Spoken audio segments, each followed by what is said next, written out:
राहो नाम अंगी भरोनिया प्रेम आयसे द्यावे काही दान आलोपतीत शरण संतांचे पायी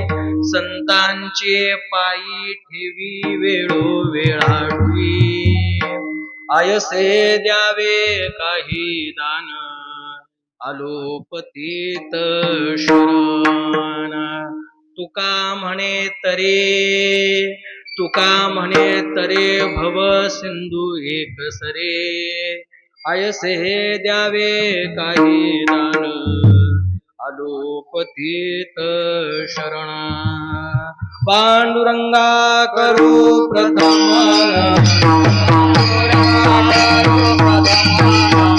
पांडुरंगा करू प्रथम दुसरे चरण संतांची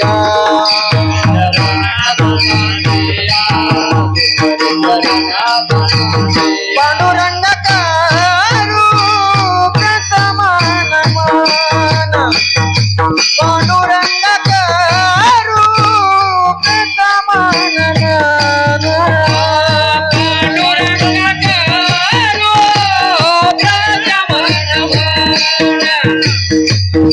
पांडुरंग करू प्रथम नमन पांडुरंग करू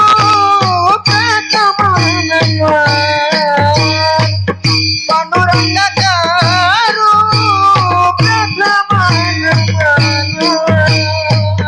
पांडुरंग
करू प्रथम दुसरे चरण संतांच्या त्यांच्या कृपादाने कथेचा विस्तारू बाबाजी सद्गुरु दास तुका ब्रह्मानंदं परमसुखदं केवलं ज्ञानमूर्तिं वन्दितं गगनसदृशं तत्त्वमस्यादिलक्ष्यम् एकं नित्यं विमलमचलं सर्वाधिसाक्षिभूतं भावातीतं त्रिगुणरहितं सद्गुरुं तं नमामि ओम नमो ज्ञानेश्वरा करुणाकरा दयाळा तुमचा अनुग्रह लाधलो पावन झालो चराचरी नमो सद्गुरु तुकया ज्ञानदीपा नमो सद्गुरु सच्चिदानंद रूपा नमो सद्गुरु भक्त कल्याण मूर्ती नमो सद्गुरु भास्करा पूर्ण कीर्ती मस्तक हे पायावरी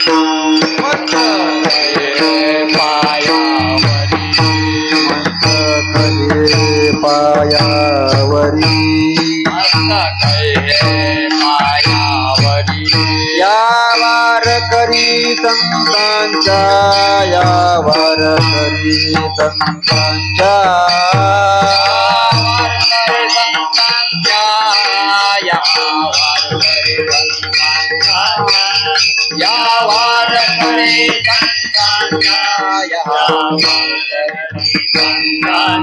मस्तक माध पायावरी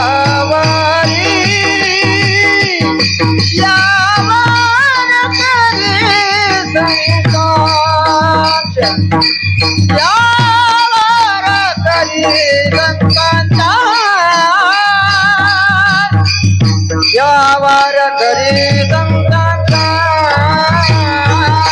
मस्तक माझे पायावरी यावर करी संतांच्या यावर करी संतांच्या यावर करी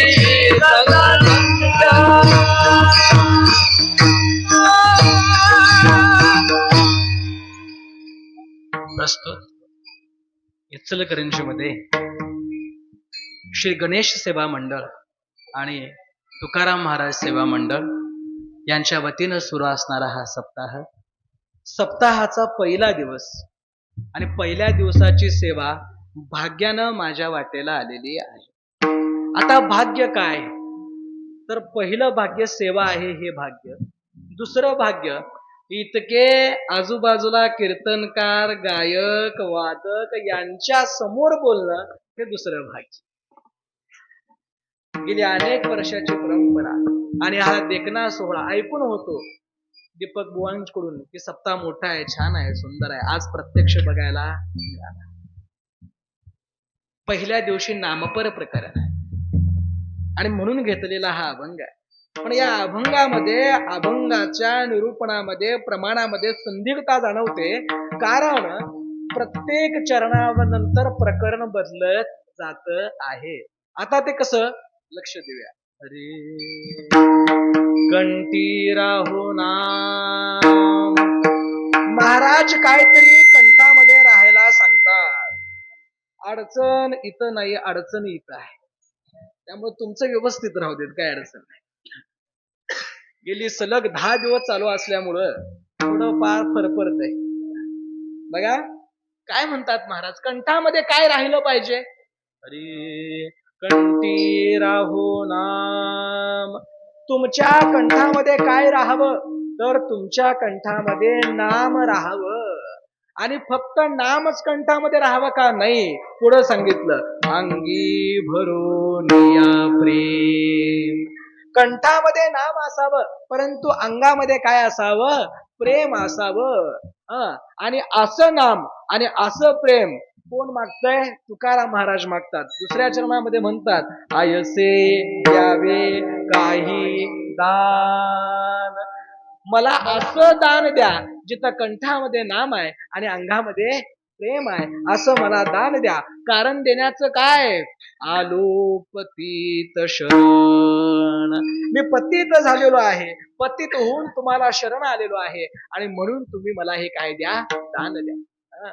इतकंच महाराज मागत नाहीत, पुढे अजून मागतात, संतांच्या पायी ठेवी वेळोवेळाडुई.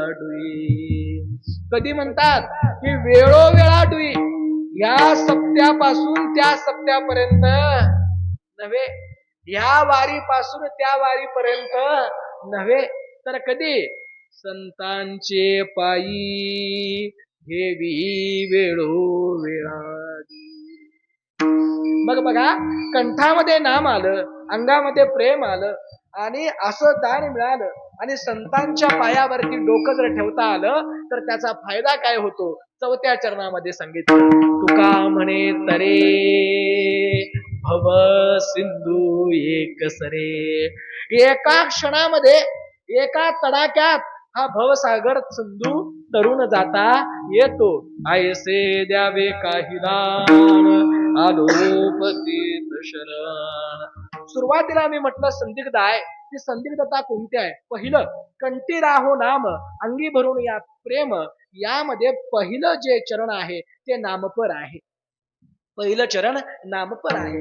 दुसरं चरण जे आहे ऐसे द्यावे काही द्यानं हे मागणीपर आहे. तिसरं चरण आहे संतांचे पायी ठेवी वेळो वेळा डुई संतपर आहे. आणि शेवटचं जे चरण आहे ते पुन्हा एकदा मागणीपर प्रकरण पार करून अपेक्षित असणाऱ्या सुखाची मागणी करणार आहे. म्हणजे एकच अभंग जवळपास 3 ते 4 प्रकरणात येतो. म्हणजे पहिल्या दिवसाची सेवा घेऊन अगदी शेवटची सेवा मी केलेली आहे. बघा महाराज काय मागतात, महाराज काय मागतात तर नाम मागतात. आणि कुठं नाम मागतात, कुठं नाम मागतात, कुठं कंठामध्ये. बघा वाणीचे 4 प्रकार आहेत. परा, पश्चंती, वैखरी, मध्यमा आणि वैखरी. परा कुठून निघते हो, बिंबी पासून निघते. परा कुठून निघते, बिंबी पासून निघते. मध्यमा कुठून निघते, हृदयापासून निघते. पश्चंती कुठून निघते, हृदयापासून. मध्यमा निघते. आणि वैखरी कुठून निघते, इथून निघते. महाराज कुठं सांगतात, कंठी राहो नाम, मुखात म्हटलेलं नाही. कुठं म्हटलेलं आहे, कंठामध्ये म्हटलेलं आहे. बघा अगोदर एक पद्धत होती, अगोदर फार जुनी, की आपल्याला जर बिल वाचवायचं असेल, कुठलं बिल, कुठलं, लाईट बिल. लाईट बिल जर वाचवायचं असेल तर 2 खोलीच्या मध्ये एक बल्ब लावायचा. अगोदरची पद्धत होती, विसरलात काय?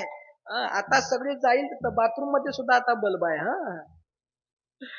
दोन्ही खोलींच्या मध्ये काय लावायचा, बल्ब लावायचा. दोन्ही खोलींच्या मध्ये बल्ब लावला की एकाच बल्बाचा प्रकाश कुठं जाणार, दोन्ही खोलीमध्ये जाणार. म्हणजे काय वाचलं, बिल वाचलं, प्रकाश मिळाला. तसं महाराज म्हणतात की कंठात नाम धारण केल्यानंतर त्या कंठाचा उजेड आतमध्ये पडतो आणि त्याच नामाचा उजेड बाहेर सुद्धा पडतो. आणि म्हणून सांगितलं, कंठी धरला कृष्ण अवघा जनी प्रकाश. नाम कुठं धरायचं, कंठात धरायचं, वैखरीत नव्हे, आतमध्ये. जेणेकरून आतलं हृदय प्रकाशमान व्हावं आणि या वाणीतून निघणारा प्रत्येक शब्दानं समोरचा जनसमुदाय प्रकाशमान व्हावा. आणि असं नाम कोण घ्यायला सांगतात, महाराज घ्यायला सांगतात. बरं नामच का घ्यायला सांगितलं, दुसरं का घ्यायला सांगितलं नाही? त्याचं कारण असं आहे की नाम जे आहे ते सगळ्यात पवित्र आहे. नाम पवित्र आहे, नाम मंगलमय आहे, नाव दिव्य आहे, नाव सोपं आहे, नाव बरवा आहे, नाव उत्कृष्ट उत्तम आहे. आणि सगळ्यात महत्वाचं नाम फलदायी आहे. आणि असं नाम आम्हाला महाराज घ्यायला सांगतात. पुढे जाऊन ते असं म्हणतात, नवे नवे सगळ्या वेदांचं, सगळ्या उपनिषदांचं, सगळ्या गाथांचं, सगळ्या अभंगांचं आणि सगळ्या ग्रंथांचं सार काय आहे, नाम आहे. आणि म्हणून महाराजांनी त्याला सुंदर प्रमाण दिलं, अरे नाम साराचे ही सार.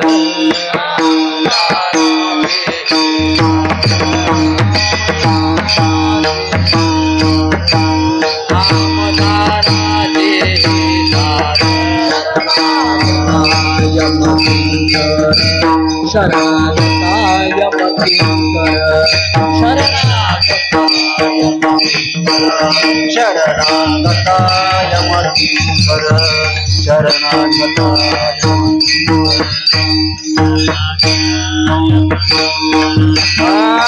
नाम साराचे सार,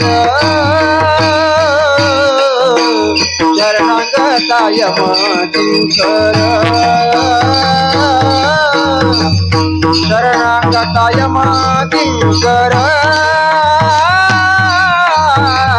शरणागताय मतिंकर, शरणागताय मतिंकर.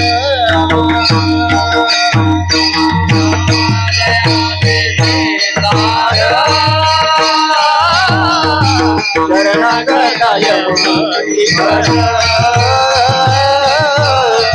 शरणागताय मतिंकर,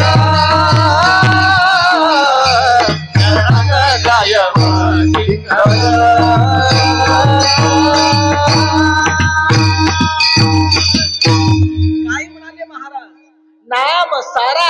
आहे सार शरणागता यमकिंकर.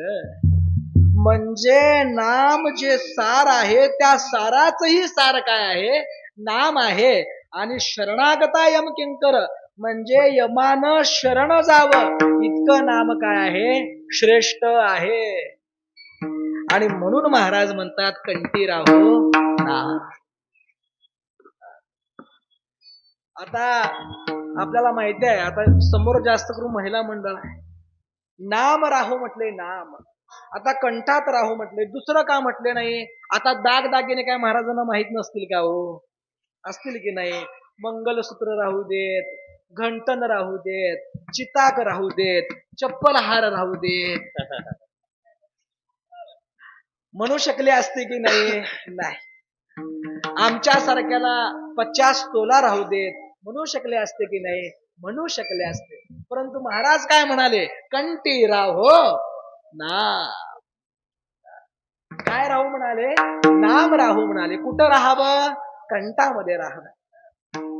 वैखरीत राहिलं की कधीतरी मुखात येतंय नाम, देवाचं कधीतरी मुखात येतंय. महाराज आमची अडचण फार मोठी आहे. नाम आम्ही एकतर सप्त्यात घेतोय, नाहीतर अवघडल्यावर घेतोय.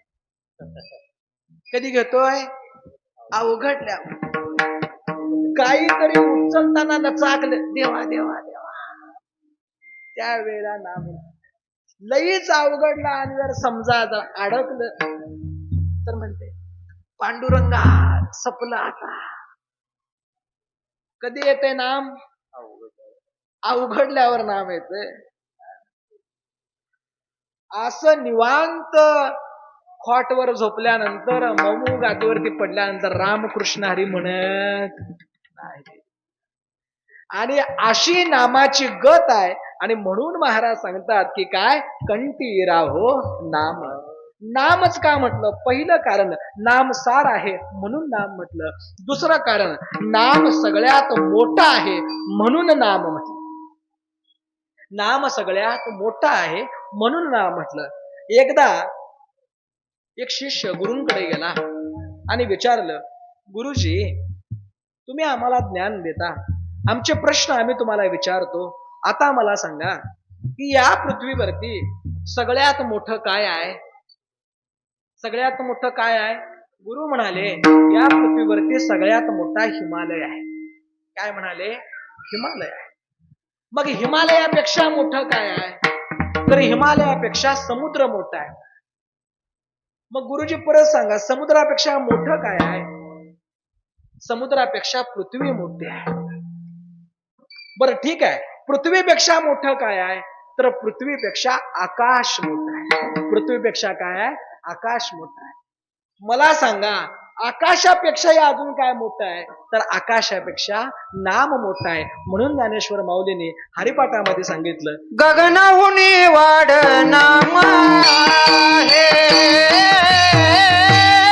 गगनाहुनी वाढ नाम आहे.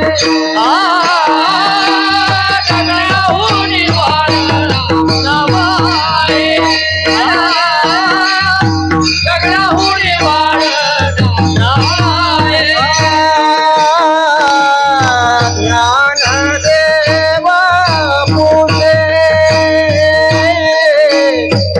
निवृत्ती सीताड, ज्ञानदेव पुढे निवृत्ती सीताड.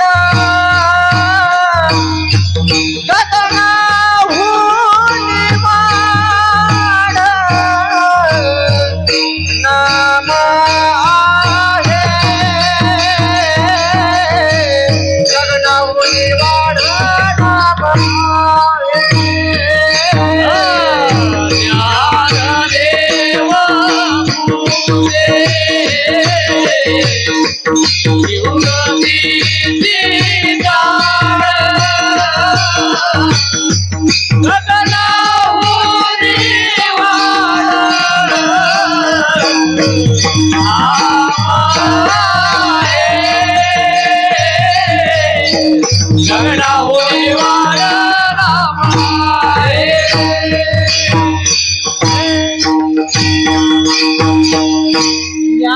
देव पुसे निवृत्तीशी चाड गगनाहुनी वाड नाम आहे.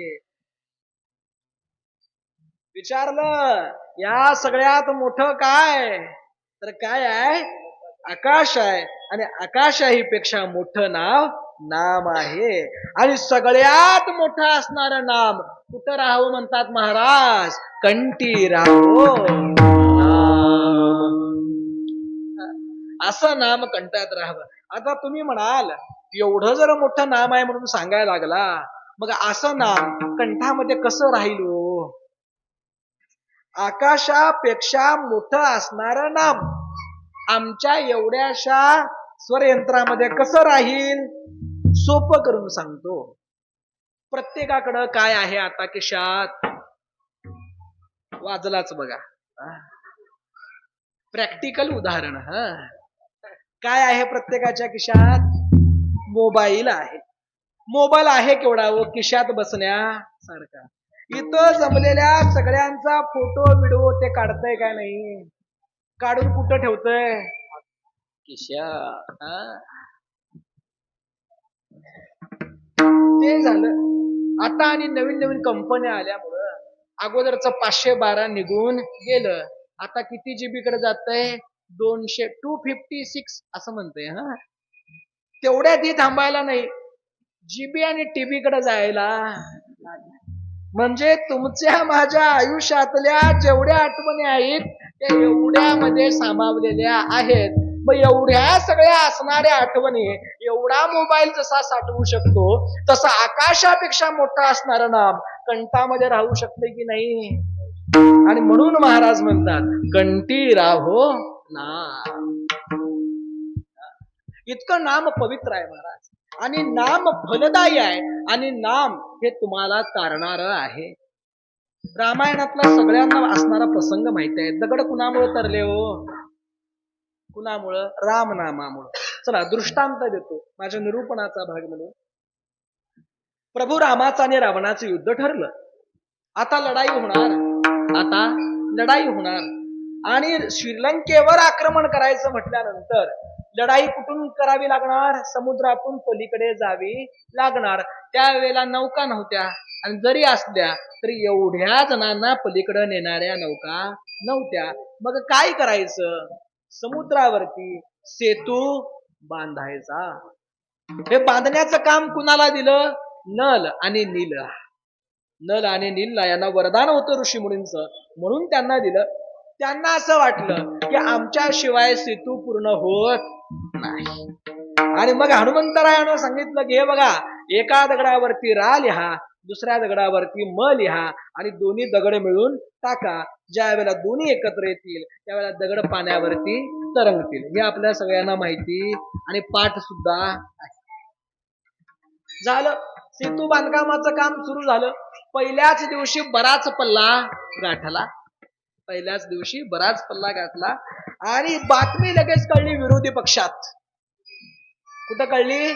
विरोधी पक्षात. असं जरा सांगितलं की कळतंय, कारण आता वातावरण सत्यापेक्षा तेच जास्त आहे. गेली 4 महिने तेच घुमायला लागलंय. गेली 4 महिने तेच घुमायला लागले. विरोधी पक्षात बातमी कळली की साहेबांनी समुद्रावर सेतू बांधायला सुरुवात केली. अहो, त्यांचे दगड पाण्यावरती तरंगायला लागलेत. आम्ही तर सत्ताधारी पक्ष आहे, आमचं काय? रावण म्हणाले काय काळजी करू नका, दगडच पाण्यावरती तरंगतात ना, त्यात एवढं काही अवघड नाही. सगळ्या सैन्यांना गोळा केलं. सगळेजण मिळून समुद्र किनाऱ्यावरती आले आणि म्हणाले जा आणा भली मोठी शिळा घेऊन या. जसा रामाचा दगड तरतोय तसा माझा सुद्धा दगड तरतोय, हे तुम्हाला आज मी दाखवतो. 10 राक्षसांनी मिळून मोठी शिला आणली, रावणाच्या हातात दिली. रावणानं मस्तकाला लावली आणि एक मंत्र म्हटला आणि शिळा कुठे टाकली? समुद्रात टाकली. 10 राक्षसांना सांगितलं तुम्ही जाऊन त्यावरती बसा, बुडली तर रावण नाव लावणार नाही. 10 जण जाऊन बसले. शिळा बुडली नाही. तिथं जमलेल्या साहेबांच्या कार्यकर्त्यांना आनंद झाला. त्यांनी लगेच साहेबांचा विजय असो, येऊन येऊन येणार कोण आमच्याशिवाय. खात्री पटली, गुलाल आमचाच. रावणाला डोक्यावर घेतलं, सगळी सेना नाचायला लागली. काय की रामाचाच नाही तर रावणाचा दगड सुद्धा पाण्यावरती तरंगतोय. झाली मिरवणूक मोठी काढली. शयनगृहात रावण आले आणि विचारलं मंदोदरीनं, काय वो ते ऐकलेली बातमी खरी आहे काय? रावण मला काय ऐकलीस? तुम्ही टाकलेली शिळा पाण्यावरती तरंगली म्हणे. होय, मग त्यात काय? आजपर्यंत कधी असं झालं नाही. आत्ताच कसं काय झालं? नाही, तसं तुला सांगण्याचा तसा प्रसंगच आला नाही. खरं सांगा म्हणाला, माझ्यापासून लपवू नका. आणि मग त्यावेळेला मंदोदरीला रावणानं सांगितलं की हे बघ, रामाचे दगड पाण्यामध्ये तरंगले म्हणून माझ्या सैनिकांचं मनोबल खचायला लागलं. माझ्या सैनिकांना सुद्धा मी किती लीडने येणार ते दाखवायसाठी मी तो आजचा प्रयोग केला. पण खरं सांगा त्यामागचं कारण काय? त्यावेळेला सांगितलं, तुला म्हणून सांगतो, कुणाला सांगू नकोस. हे बघ, मी शिळा उचलली, डोक्याला लावली आणि त्या शिळेला सांगितलं, हे बघ शिळा, तुला राम नामाची शपथ आहे, तू जर पाण्यात बुडलीस तर. म्हणजे शत्रून घेतलेली शिळा सुद्धा राम नामाच्या शक्तीनं समुद्रामध्ये तरंगली. पाषाण जर समुद्रामध्ये तरू शकतात तर तुम्ही आम्ही जिवंत हाडामासाची चालती बोलती माणसं या नामानं या भवसागरातून तरुण गेल्याशिवाय राहणार नाही. म्हणून महाराज म्हणतात, कंठी राहो ना. नाथबाबांनी फार सुंदर वर्णन केलं बघा त्याचं. नोहे समुद्राचे लक्षण, नोहे पाषाणाचे गुण, नव्हे वानरी वरदान, राम नाम प्रतापे. आणि असं हे नाम आहे. आणि म्हणून महाराजांनी आणखीन एक सुंदर प्रमाण दिले त्याला. हरी नाम चांगले चांगले, नाम चांगले चांगले, नाम चांगले चांगले, नाम चांगले चांगले. माझी कंठी राहू भले, माझे कंठी राहू भले, माझे कंठी राहू भले, माझे कंठी राहू भले. कधी कुळ उतरिले, कधी कुळ उतरिले, कधी कुळ उतरिले, कधी कुळ उतरिले. मुक्त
आनंद आहे.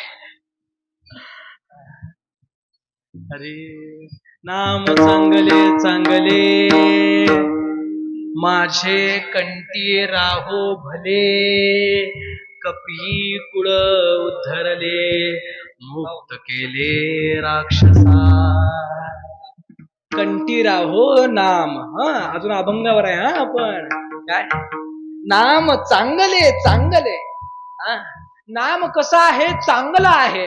आणि चांगलं असणारं नाम माझे कंठी राहो भले. बघा महाराज म्हणतात प्रत्येक वेळेला हे नाम कंठामध्ये राहावं. या नामामध्ये काय परिणाम होतो, कपी कुळ उद्धरले. अहो वानरांचा या नामानं उद्धार झालेला आहे. कुणाचा, वानराचा. सोप्या भाषेत सांगतो, वानरांचा. कुणाचा, वानरांचा. म्हणजे वानरांचा उद्धार या नामानं झालाय. नुसताच वानरांचा नाही, मुक्त केले राक्षसा. कुणाला मुक्त केलंय, राक्षसांना मुक्त केलंय. मला सांगा या नामानं वानराचा उद्धार होऊ शकतोय, राक्षसांना मुक्ती मिळू शकते. मग तुमच्या आमच्या दररोज सप्त्याला येणाऱ्या भजन कीर्तन हरिपाठ करणाऱ्या, कीर्तनाला प्रवचनाला ऐकायला बसणाऱ्या चांगल्या माणसांचा उद्धार या नामामुळे होईल काय नाही. वानरापेक्षा आणि राक्षसांपेक्षा आपण चांगले आहेत की नाही हो, काय तुम्हाला वाटत नाही. शंका आहे. वानरापेक्षा आणि राक्षसांपेक्षा आपण चांगले आहोत की नाही. अहो इतकं सुंदर दिसायला लागलो, कंबर बांधले, धोतर घातलंय, फेटा बांधलाय. मग एवढं सुंदर असताना विश्वास पाहिजेत का नको. नाम चांगले चांगले. वानराचा उद्धार होईल, राक्षसांचा उद्धार होईल, आपला सुद्धा उद्धार होईल. असं उद्धार करणारं नाम आहे. म्हणून महाराज म्हणतात कंठी राहो नाम. पुढं चला. अंगी भरून या प्रेम. कधी पण नाम कंठामध्ये राहताना, भजन करताना, कीर्तन करताना अंगात काय पाहिजे, विचार. काय पाहिजे अंगात, शर्ट. काय अंगी, अंगी भरून या प्रेम. अंगात प्रेम पाहिजे माझ्या. आणि म्हणून नाथबाबांनी सुंदर वर्णन केलंय. हरी भक्ती प्रेमा विना ज्ञान नको दे. काय म्हटले, भक्ती प्रेमा विना ज्ञान नको देवा. आणि अभिमान नित्य नवा तया माझ्याने. पुढं म्हणतात प्रेम सुख देई, प्रेम सुख देई, प्रेमा विना नाही समाधान. म्हणजे आम्हाला ज्ञान नको, पण भक्ती पाहिजे, प्रेम पाहिजे. आणि म्हणून भजनात प्रेम पाहिजेत महाराज. कुणाच्या, तेही महत्वाचं. आता प्रेम छळाक मध्ये प्रेम जरा जास्त जाणवतंय. फडकऱ्याने वडून धरले की जरा कसं वाटतंय, जड जातंय. आणि तिकडं असं मोकाट सोडले की मग टन टन टन टन टन खुश होऊन जाते. प्रेम पाहिजे. महाराजांनी सांगितलं, नाथबाबांनी फार वर्णन केलंय बघा, सुंदर त्यास. प्रेमाविण भजन, नाकाविण मोती, पोती वाचू नये. आता मुद्दा आपला काय, प्रेमाविण भजन, नाकाविण मोती, इतकंच लक्षात घ्या फक्त. जसं प्रेमात भजन नसेल तर त्या भजनाला अर्थ नाही. आता तुमच्याकडं मोती आहे, मोती म्हणजे माहित आहे की नाही, मोती साबण नव्हे, मोती. आता तो मोती कशात घालायचा आहे, कशात, नाकात. मग नाकात घालणारा मोती आपल्याकडं आहे, परंतु तोच मोती जर एका चपट्या आणि नकट्या असणाऱ्या माणसाकडे किंवा बाईकडे गेला तर तिनं कुठं बांधायचा, काय पाहिजे महाराज, मोती आहे परंतु नाक नाही. तसं भजन आहे परंतु भजनात प्रेम नाही तर त्याला काही अर्थ नाही. म्हणून महाराज म्हणतात, अंगी भरून या प्रेम. देवा नाम दे, परंतु या नामाबरोबर माझ्या अंगात प्रेम सुद्धा दे. प्रेम महत्वाचं आहे महाराज. एखादा दृष्टांत ऐकत असताना, एखादी यांची चाल ऐकत असताना डोळ्यामध्ये अश्रू यायला हवेत. आमचे अश्रू येत नाहीत, आमचे डोळे एकामेकाला मिठून एक घट्ट मिठी मारून बसतात. कळलं की नाही, अजून नाही. ते कळण्यासाठी 6GB स्पीड लागते. 5G तिथं चालत नाही. जागते रहो, कीर्तनात कायम जाग राहिलं पाहिजे. बघा काय म्हणतात महाराज, की अंगात प्रेम पाहिजे. महाराज अंगात प्रेम पाहिजे. दृष्टांत आहे बघा, तुकाराम महाराजांचा आहे. आपल्या ऐकवात असेल परंतु माझ्या निरूपणाचा भाग म्हणून सांगून जातो.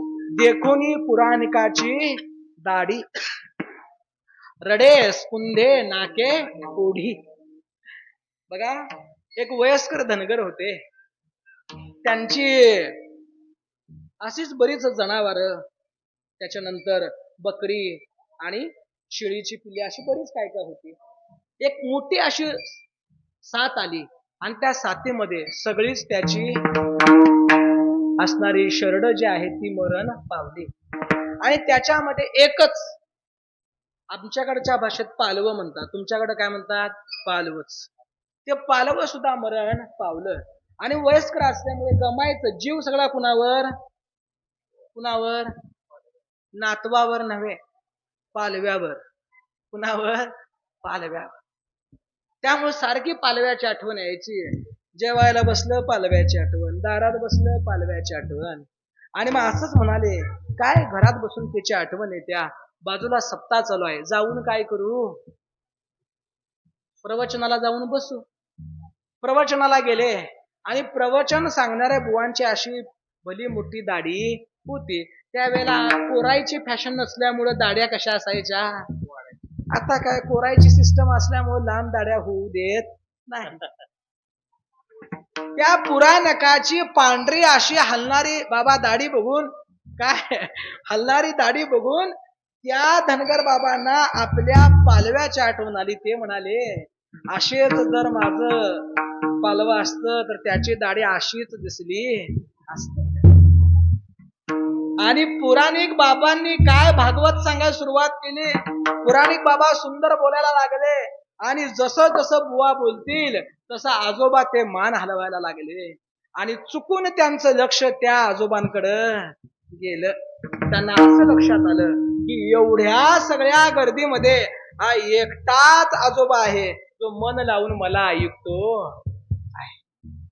मग काय, वक्त्यांना अजून जरा ताकद चढली. श्रोता तल्लीन झालाय म्हणाले. श्रोता काय झालाय, तल्लीन झालाय. आणि आजोबा बोलायला लागले. आजोबांनी सांगितलं की या जगामध्ये दोन तत्व आहेत, एक आहे शिव आणि दुसरा आहे शक्ती. आजोबाने तेवढंच बघितलं, 2 बोट वर झालेली बघितली आणि आजोबाला अजून मोठा हुंदका फुटला. या शिव आणि शक्तीचं निरूपण 4 वेदामध्ये आहे असं म्हणत आजोबांनी 4 बोट वर केली पुराणिकांनी. ते बघून त्याला अजून हुंदका फुटला आणि घळा घळा घळा घळा डोळ्यातून अश्रू व्हायला लागले. प्रवचन करणाऱ्या वक्त्यांना चांगलाच रंग चढला. काय माझी वाणी धन्य झाली म्हणाले. माझा आवाज ऐकून, माझं निरूपण ऐकून, माझं बोलणं ऐकून समोर बसलेला आजोबा डोळ्यातून अश्रू ढाळतोय. देवा, वक्तृत्व कलेचा हा सुंदर नमुना आहे. प्रवचन झालं, आजोबा उठून आले, बुवांच्या पाया पडले, बुवांना नमस्कार केला. आजोबा म्हणाले, कोण तुम्ही? फार निर्मळ मनाचे आहात हो.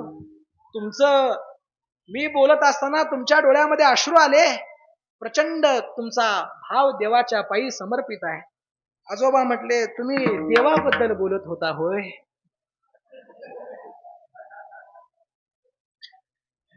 होय की नाही. तुम्ही ज्या वेळेला 2 बोट वर केली त्यावेळेला मला माझ्या पालव्याची 2 शिंगे आठवली. तुम्ही ज्या वेळेला 4 बोट वर केली त्यावेळेला मला माझ्या पालव्याचे 4 पाय आठवले. आणि तुम्ही बोलताना जी तुमची दाढी हालत होती त्याच्यावरून मला माझ्या बोकडाची दाढी आठवली. मग प्रेम प्रवचनात होतं की पालव्यावरती होतं? बुवांचं मिसअंडरस्टँडिंग झाल्यामुळं त्यांना त्यांच्या वक्तृत्वाचा काय वाटला? हेवा वाटला. महाराजांनी फार सुंदर वर्णन केलंय त्याचं. महाराज म्हणतात, भिन्न अंतरी भावना म्हणजे काय? जगाला ते प्रेम दिसतंय परंतु ते प्रेम नाही. वरून जरी प्रेम दिसत असलं तरी अंतरीची भावना कशी आहे? भिन्न आहे. मग अशी भिन्न भावना देवा माझ्या मनामध्ये ठेवूच नकोस, म्हणून मला काय कर, अंगी भरून या प्रेम. महाराज म्हणतात की असा माझा गोंधळ व्हायला नको. मला फक्त भजन यायला नको, मला फक्त पाठांतर यायला नको, तर माझ्या बोलण्यामध्ये, माझ्या वागण्यामध्ये तुझ्याबद्दल माझ्या अंगामध्ये काय असायला हवं? प्रेम असायला हवं. आणि म्हणून महाराज म्हणतात, अरे कंठी राहुना अंगी भरून या प्रेम. पहिलं चरण संपलं, दुसऱ्या चरणावरती या. दुसऱ्या चरणामध्ये महाराज काय म्हणतात? आयसे द्यावे काही दान आलो पतित शरण. महाराज कुणाकडेही जात असताना दान मागण्यासाठी ज्याच्याकडे आपण जातोय त्याच्यापेक्षा आपल्याला लहान व्हावं लागतं. बरोबर आहे की नाही? सोपं करून सांगतो. मला सांगा, एखाद्याकडून जर आपल्याला उसने पैसे पाहिजेत असतील तर त्याच्याकडे लगेच गुगल पेला पाठव असं म्हणून चालेल? त्याला सांगावं लागेल, बाबा मी फार अडचणीत आहे, या वेळेला मदत कर, या वेळेला मला दे, भविष्यात तुझं द्यायला जमलं तर देतो, राहिलं तर राहू देत, पण निदान या वेळेला तरी मदत कर. कसं मागावं? कसं मागावं? विनम्रतेनं मागावं. विनम्रतेनं मागावं म्हणजे काय की आपण विनम्र व्हावं लागतं, त्यावेळेला आपण दान मागू शकतो. आता मुद्दा असा आहे की बघा, की न मागता सुद्धा देवानं तुम्हा आम्हाला बरंच काय काय दिलेलं आहे. आता देवानं बरंच काय काय देऊन सुद्धा अजूनपर्यंत आपल्याला त्याची किंमत कळलेली नाही. मग मला सांगा, देवानं काय काय दिले तुम्हाला? दिले इंद्रिय हात पाय हात पाय डोळे मुख बोलाया वचन बोलाया वचना जे सुदोडसी नारायण जे सुदोडसी नारायण नारे जीवापन भवरो नारे जीवापन भवरो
काय दिलं? दिले इंद्रिय, हात पाय कान डोळे मुख बोलाया वचन.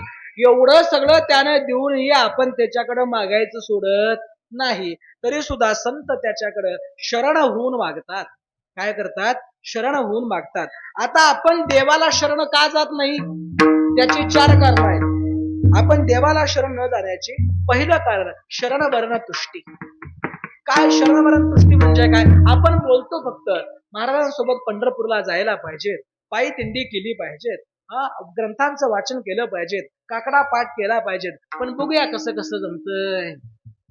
म्हणजे आपण बोलतो परंतु करत नाही. बोलाचीच कडी आणि बोलाचा जेवून या कोण तृप्त झाला. फक्त बोलतो करत नाही. याला म्हणावं शरण वरण तुष्टी. दुसरी आहे भाग्यतुष्टी. काही माणसं म्हणतात बघा की तुमच्या नशिबात भजन आहे, तुमच्या नशिबात काय आहे कीर्तन आहे, आमच्या भाग्यात कधी येतंय काय नाही. म्हणजे सगळं भाग्यावर सोडणं, याला म्हणावं भाग्यतुष्टी. तिसरं कारण म्हणजे भगवत तुष्टी. ते असं म्हणतात की देवाच्या जर मनात असेल तर मला नील पंढरपूरला. कुणाच्या मनात? देवाच्या मनात. आता तिथं सोहळ्याला 35 लाख, कार्तिकीला 20 लाख, मागला 10-15 लाख. तुझ्या स्वप्नात येऊन सांगाय रिकाम आहे म्हणता. तिथली गर्दी आवरणा तिथं, आणि इथं स्वप्नात येऊन सांगायला. याला म्हणायचं देवावरती सोडणं म्हणजे भगवत तुष्टी. चौथा आहे काळ तुष्टी. म्हणजे काय? घडल कधी योग येतोय बघूया. म्हणजे कधी योग येतोय बघूया. परंतु महाराज सांगतात तुका म्हणे ते नाही चालत तातडी. ते प्रमाण देऊन आम्हाला सांगते. असं प्रमाण आहे महाराज, योग यायला लागतोय असं. म्हणजे या 4 कारणामुळं काय होतंय? आपण शरण जात नाही. म्हणून या 4 कारणाच्या पलीकडं अंगामध्ये प्रेम आलं. अंगामध्ये ज्या वेळेला प्रेम येतं त्यावेळेला अहंकार निघून जातो, आणि अहंकार एकदाशी निघून गेला की मग आपण देवाला शरण जातो. आणि तेच अभंगाच्या 2ऱ्या चरणामध्ये सांगितलं. ऐसे द्यावे काही दान आलोपतीत शरण. अभंगाचं 2रं चरण संपलं. म्हणा मधली चाल. जाधव महाराज म्हणा, तिने शेवट म्हणतात, तुम्ही म्हणा. म्हणा की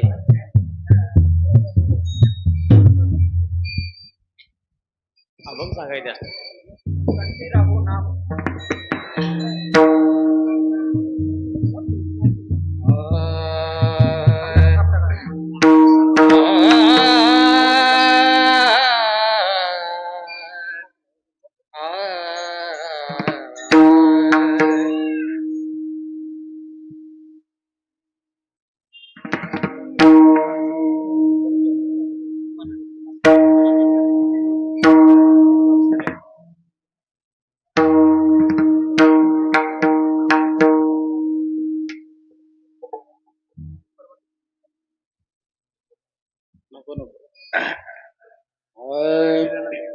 कंठी राहो नाम,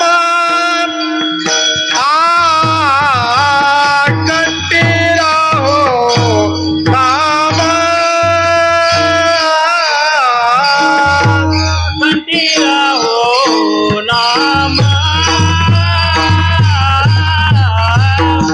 कंठी राहो नाम, कंठी राहो नाम,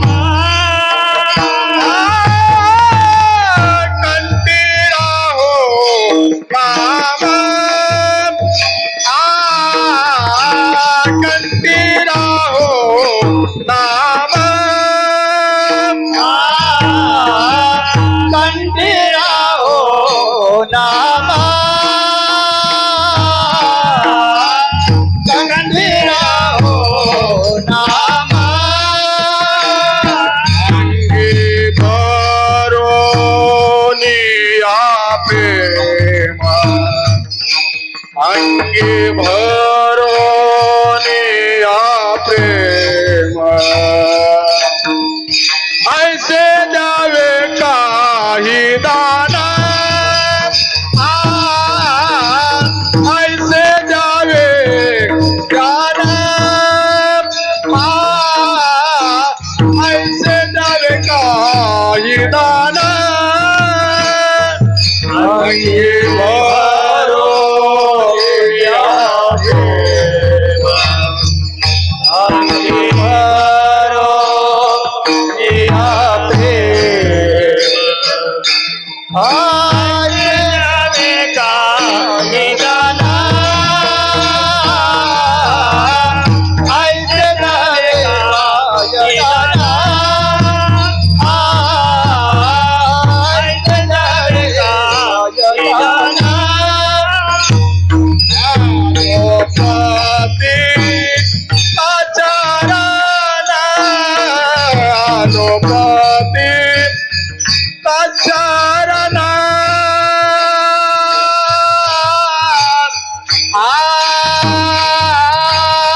पतित शरण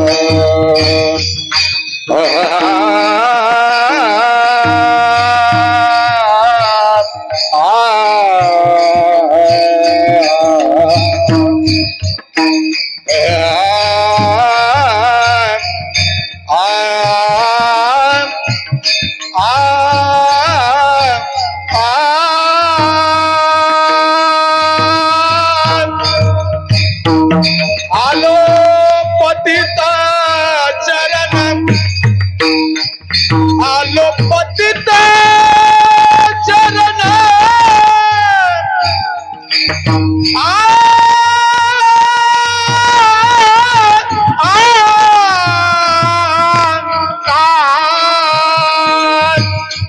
आलो पतित शरण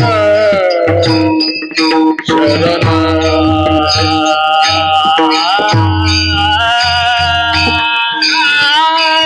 आलो पतित पतित शरण आलो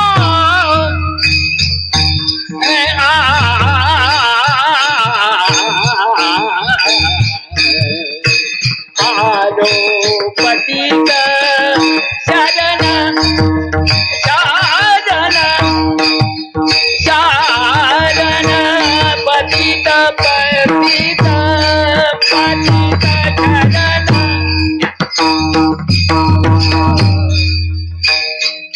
आलो पतित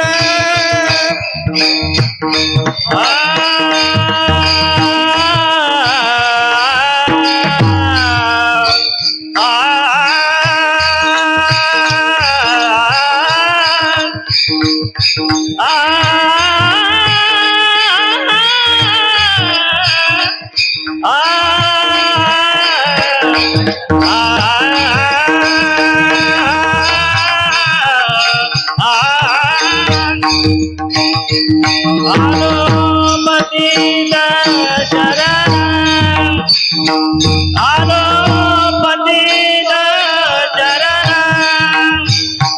आलो पतित शरण आलो पतित शरण ऐसे जावे काही दाना ऐसे जावे काही दाना ऐसे जावे काही दाना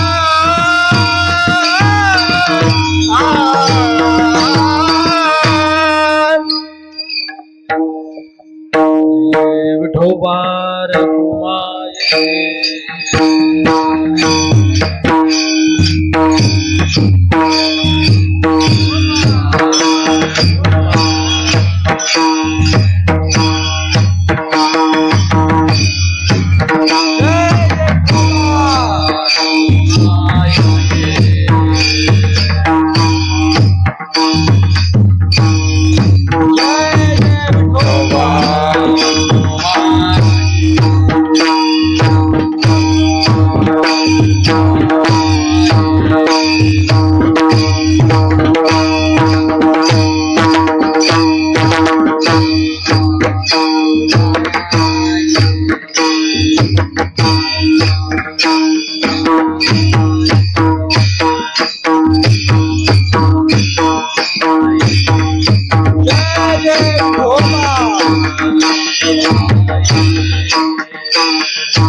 जय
माझी पण खूप इच्छा आहे, पण जसा काटा सरके तस अंगावर काटा यायला लागलाय.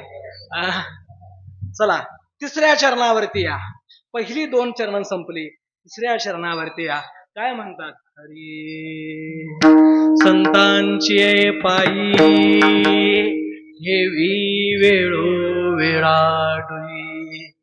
बघा महाराज काय म्हणतात की माझं मस्तक कुठं असावं ओ? उशीवर नव्हे. माझं मस्तक कुठं असावं? उशीवर नव्हे, मऊ मऊ गादीवर नव्हे. आणि राहू दे आता. माझं मस्तक कुठं असावं? संतांच्या पायावरती असावं. आता संतांच्या पायावरती का महाराज? देवाच्या पायावरती का नाही? मुद्दा आहे की नाही? संतांच्याच पायावर का, देवाच्या पायावर का नाही? कारण संत आणि देव दोन्ही वेगळे नाही. देव ते संत, देव ते संत, निमित्त त्या प्रतिमा. म्हणजे देव आणि संतांमध्ये कुठेच भेद नाही. तुका म्हणे देवा त्यांची केल्या पावे सेवा. म्हणजे संतांच्या पायाची सेवा जरी केली तरी ती कुठं जाऊन पोहोचते? देवापर्यंत जाऊन पोहोचते. आणि म्हणून संतांचे पाय आणि देवाचे पाय दोन्ही वेगळे नाही. बघा संत आणि देव दोन्ही एक आहेत. नव्हे नव्हे, संत मूळचेच देव आहेत. कारण त्यांचा मुक्काम पोस्ट काय आहे हो? आम्ही वैकुंठ आलो बोलिले जय ऋषी. आमचा मुक्काम पोस्ट शिवपूर आहे, इचलकरंजी आहे, कोल्हापूर आहे, मुंबई आहे, पुणे आहे. पण आम्ही वैकुंठवासी. आता आम्ही तिथले नाही, आमच्या नावापुढंच फक्त वैकुंठ. आमचा पत्ता काय तिकडं नाही. अगोदर असं सांगता यायला हवं. आणि हे कोण सांगू शकतात? तर ते संत सांगू शकतात. आणि म्हणून संतांमध्ये आणि देवामध्ये कोणताही भेद नाही. आणि म्हणून तुकाराम महाराज म्हणतात की देवा माझं हे मस्तक कुणाच्या पायावरती ठेवू मी?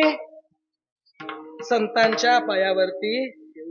आणि संतांच्या पायावर एकदा डोकं ठेवलं की असणाऱ्या प्रत्येक सिद्धी, प्रत्येक ऐश्वर्य, अनेक लागणारी संपत्ती, सगळं काही आपल्याला मिळतं. छोटासा दृष्टांत देतो बघा. तुकाराम महाराजांचे 14 टाळकरी. किती? 14. एकावर किती? किती? 4. म्हणजे अजून तुमच्या मोबाईलला नेटवर्क आहे. 14 म्हणजे एकावर 4. बघा 14 टाळकरी. आणि त्याच्यामध्ये कोंडीबा लोहेकर म्हणून एक होते. आता कोंडीबाचं काम काय महाराज? मृदंग आणून दे म्हटलं तर मृदंग आणून द्यायचा. पीठ मळून दे म्हटलं की पीठ मळून द्यायचं. माईक जोडा म्हटले की माईक जोडायचं. गादी आणा, माणसांना सांगून या कीर्तनाची वेळ झाली. एवढं काम कुणाचं? कोंडीबाच. आता नावच कोंडीबा. मग तुकाराम महाराज म्हणाले, हे बघ, गावात कुठं इतरत्र फिरत बसतोस, तू माझ्यासोबत कीर्तनाला चल. आता कोंडीबानं म्हटलं की इकडं तिकडं टपरीवर बसून, कट्टीवर बसून म्हणण्यापेक्षा तुकाराम बुवांच्या कीर्तनाला जाऊन बसलेलं बरं. एकदा तुकाराम बुवाच्या कीर्तनामध्ये कोंडीबा बसले आणि इतकं त्यामध्ये तल्लीन झाले, त्यांनी असं ठरवलं की उभ्या आयुष्यात आता तुकाराम महाराजांची पाठ सोडायची नाही. कोंडीबाचा नेम चालू झाला. रोज तुकाराम महाराजांच्या सोबत आहेतच. आणि एके दिवशी काय झालं, त्या काळात देहूची परंपरा अशी होती की पहिल्यांदा 5-6च्या दरम्यान रामेश्वर भटांचं प्रवचन व्हायचं आणि त्यानंतर तुकाराम महाराजांचं कीर्तन व्हायचं. आणि एक दिवशी असं झालं, रामेश्वर भट पुण्याला एका प्रवचनाच्या निमित्तानं गेले आणि इथं प्रवचनाची वेळ झाली. आणि वेळ झाली म्हटल्यानंतर लोक कुजबू जायला लागली. अजून वेळ झाली, जय विठ्ठल अजून कसं नाही, इथं दंगा चालू झालाय, अशी लोक कुजबू जायला लागली. इथली नव्हे, देहूतली सांगा. माणसं दंगा करायला. अहो, रामेश्वर भट कधी यायचे, प्रवचनाची तर वेळ झाली. तुकोबा म्हणाले, थांबा थोडं, थांबा, येतील, करू आपण सुरुवात, थोडा वेळ झाला तर चालेल, काही हरकत नाही. रामेश्वर भट यायचा पत्ता दिसेना. आणि त्यावेळेला सगळेजण म्हणाली, अहो बुवा, आता प्रवचन कोण करणार? आणि त्यावेळेला तुकाराम महाराजांनी कोंडीबाला बोलवून घेतलं. कोंडीबा, इकडे ये, आजचं प्रवचन तू करायचं. कोंडीबा म्हणाला, खुळं काय शान तुम्ही, इथं काही 2 आणि काही 4 मधला फरक कळेना. हरिपाठ अजून पाठ नाही, ज्ञानेश्वरी ऐकली आपण कळली नाही, वेद कसला असतोय तो अजून काय बघायला नाही, भागवताला अजून हात लावायला नाही. आणि असं असताना तुम्ही प्रवचन कुणाला करायला सांगितलं? मला माणसं खुळं म्हणणार नाही, तुम्हाला खुळं म्हणतील. तुकाराम महाराजांनी जवळ घेतलं आणि कोंडीबाच्या पाठीवरती हात ठेवला आणि कोंडीबाला सांगितलं, जा प्रवचन करा. आणि कोंडीबा तुकाराम महाराजांच्या त्या स्पर्शानं सद्गदित झाला, ज्ञानी झाला आणि जाऊन गादीवरती बसला आणि कोंडीबानं प्रवचन द्यायला सुरुवात केली. कोंडीबा बोलू लागला. कोंडीबाच्या बोलण्यामध्ये वेदांमधल्या रुचा, उपनिषदातली प्रमाण, संतांच्या अभंगाचे प्रमाण, ज्ञानेश्वरीतल्या ओव्या, अनेक दृष्टांत, अनेक सिद्धांत असे पटापटा पटापटा बाहेर पडू लागले आणि समोर बसलेला श्रोता दोलायमान झाला. सगळे त्या प्रवचनात गुंग झाले आणि लगेच थोड्या वेळानं रामेश्वर भट आले. रामेश्वर भटांनी ऐकलं की आज कोणतरी अधिकारी पुरुष तुकोबांनी बोलवलेला दिसतोय. आजचं प्रवचन कोणतरी बाहेरचा वक्ता आणून यांनी सुरू केलेलं आहे.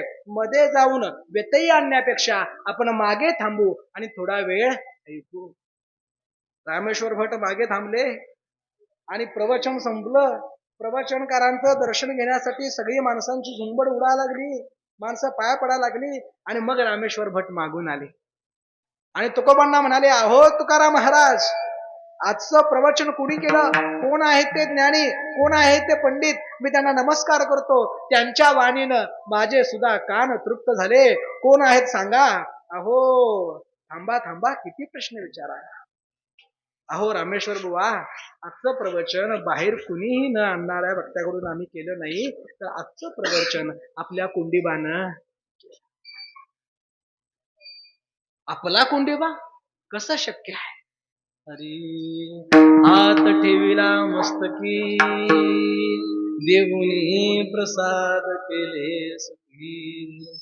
अहो कोंडीबा तर सोडा, ज्ञानोबांच्या हातानं रेडा सुद्धा वेद बोलू लागला. हे आमच्या संतांचं सामर्थ्य आहे. अशा संतांच्या पायावरती डोकं ठेवणं म्हणजे ज्ञानाची, ऐश्वर्याची पराकाष्ठा गाठणं आहे. आणि म्हणून तुकाराम महाराज अभंगामध्ये मागतात, संतांच्या पायी ठेवी वेळोवेळा. अभंगाचं 3रं चरण संपलं. 4थ्या चरणावरती या. तुका म्हणे, महाराज काय म्हणतात शेवटी, तुका म्हणे तरे. अहो एवढं सगळं मिळालं की, कंठामध्ये नाम मिळालं, कंठामध्ये नाम मिळालं, अंगामध्ये प्रेम आलं, आणि संतांच्या पायावरती प्रत्येक वेळेला डोकं ठेवता आलं, तर मग आता कशाचीच काहीही गरज नाही. कसलीच गरज आता उरलेली नाही. महाराज मला सांगा, भवसागर आपल्याला माहिती आहे. आता संत साहित्यामध्ये भवसागर, भव नदी हे शब्द कशासाठी आले? तो कशासाठी आलेत? एक आलेत संसारासाठी आणि दुसरं आलेत जन्म मरणाच्या एरझारीसाठी. तुका म्हणे तुमच्या पायाच्या आधारे पार भवसिंधू. म्हणजे काय? भवसिंधू, भवसागर हे शब्द कशासाठी आहेत? संसारासाठी आहेत. आणि जन्म मरण्याच्या फेऱ्यातून आपली करण्यासाठी आहेत. मग हा संसार तुम्हा आम्हाला सगळ्यांना माहिती आहे. आपण जन्माला येतो, जन्माला आल्यानंतर मरतो, आणि मेल्यानंतर पुन्हा एकदा जन्माला येतो. माऊलींनी सुंदर वर्णन केले. अरे उपजे ते नाशे, नाशिले ते पुनरपी दिसे, हे घटिका यंत्र जैसे परिभ्रमिका. काय म्हणतात महाराज? इथं जे जे जन्माला आले ते मरणार आहेत, आणि जे जे मरणार आहेत ते पुन्हा एकदा जन्माला येणार आहेत. म्हणजे जन्मायचं सुद्धा, मरायचं सुद्धा. म्हणजे आमची सुटका झाली काय? तुम्ही आम्ही म्हणतोय बघा, सगळ्यातनं पार पडलो महाराज. पोराचं सुद्धा लगीन लावलं, नातवाचं तोंड बघितलं, आता सगळ्यातनं मी पार. आता संपत आलंय, आणि थोडे दिवसांत विकेट पडणार, आणि परत पहिल्यापासून मॅच चालू. तुम्हाला वाटतंय संपत आलंय? संपतच नाही. आलं का लक्षात? एक जन्माची सार्थकता झाली असं तुम्हाला वाटतंय. एका जन्माची सार्थकता होणं म्हणजे दुसऱ्या जन्माचा प्रारंभ आहे, सुरुवात आहे. आणि अशी ही सुरुवात ही अघटितपणे चालू आहे. आणि म्हणून महाराज म्हणतात, उपजे ते नाशे, नाशिले ते पुनरपी दिसे, हे घटिका यंत्र जैसे परिभ्रमेगा. हे भ्रमण आमचं असंच चालू आहे. आणि अशा या भ्रमणामध्ये आपल्याला अडकून राहायचं आहे का? अडकून राहायचं असेल तर अडका, आणि अडकून राहायचं नसेल आणि यातनं पार व्हायचं असेल तर अंगी भरून या प्रेम.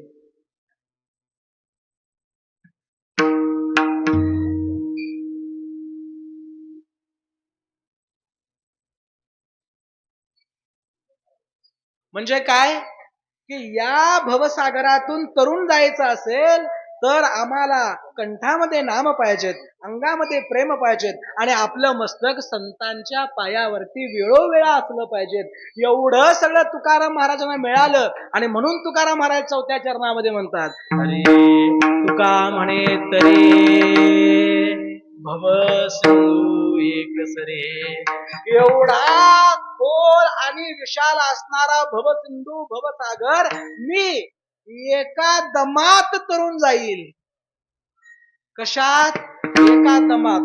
आता सांगतो बघा, एका पेटात. कळलं काय आता? एका पेटात पलीकडे जाईन.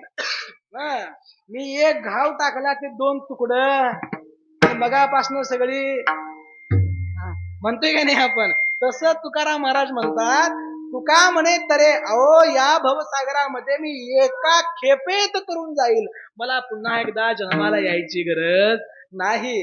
म्हणून तुकाराम महाराज म्हणतात, तुका म्हणे तरी भव एक सरे, आयसे द्यावे काही दान अनुभूतीत शरण.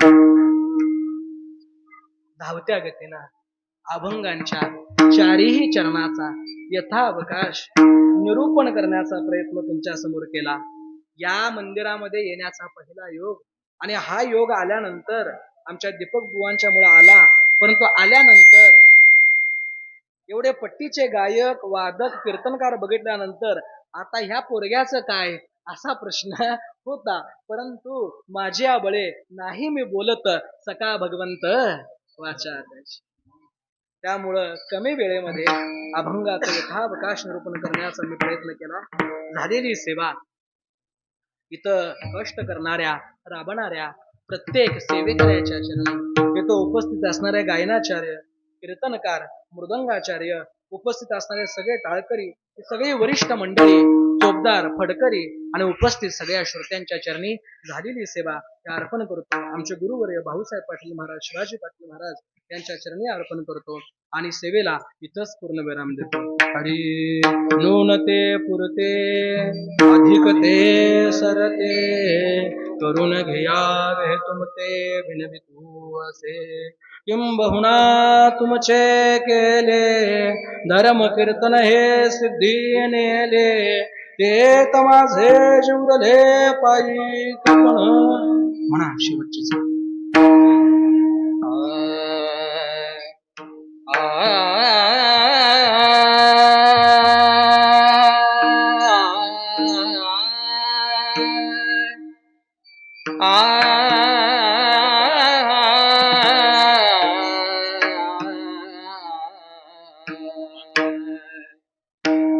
तुका म्हणे तरे तुका म्हणे तरे तुका म्हणे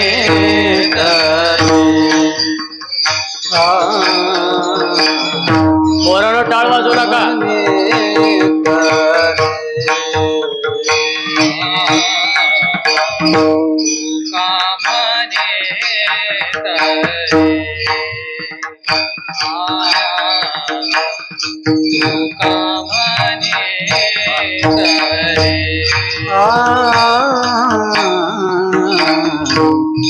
तुका म्हणे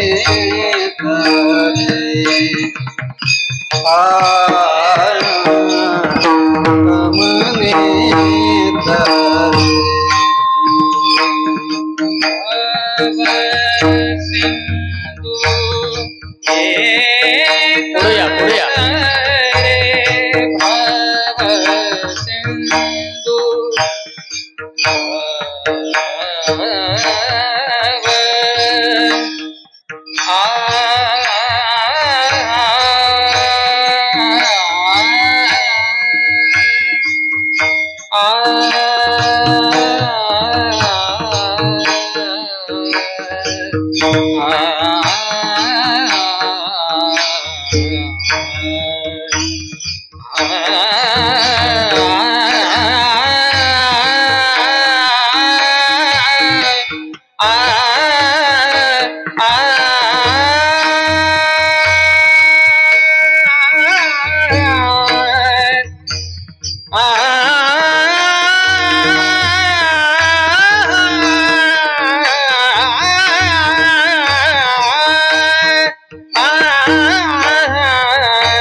ऐसे खाली जावे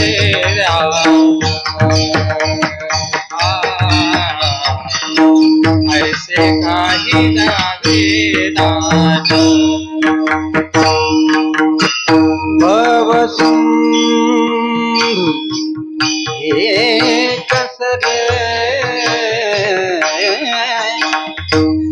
भवसिंधू एक सरे भवसिंधू एक सरे भवसिंधू एक सरे ऐसे काही द्यावे दान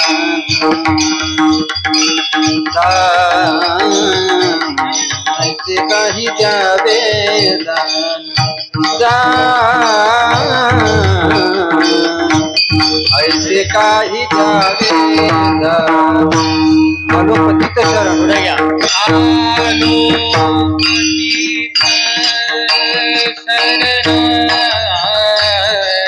आलो पतित शरण आलो पतित शरण ऐसे द्यावे काही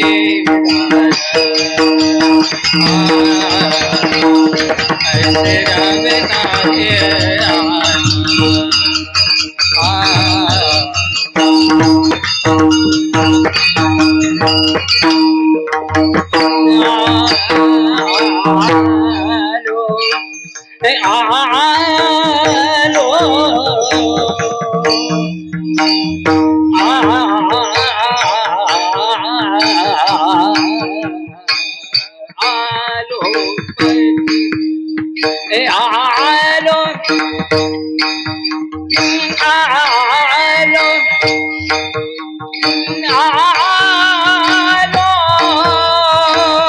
पतित चरण पतित चरण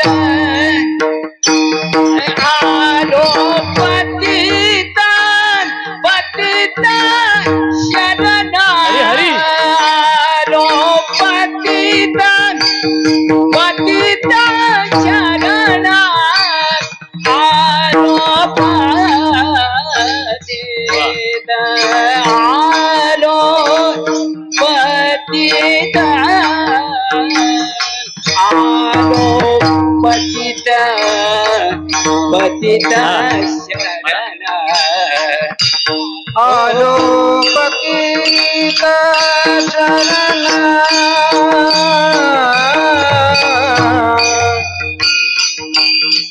चला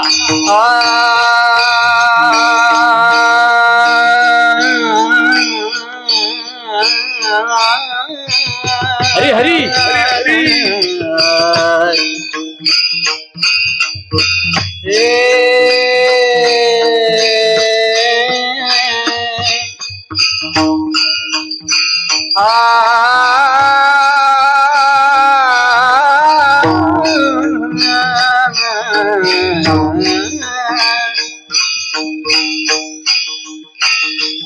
आलो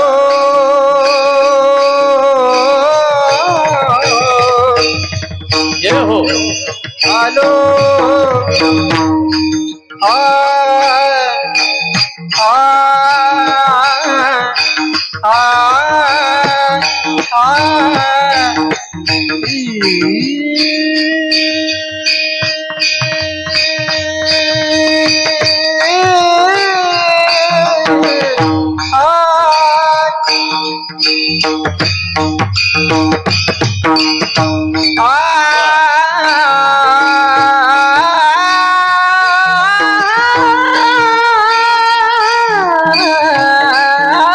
हरी बोल.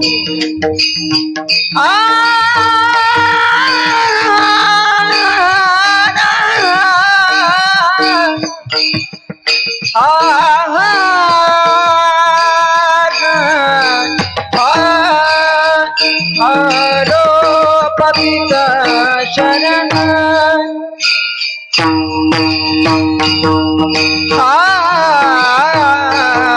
आलो पतित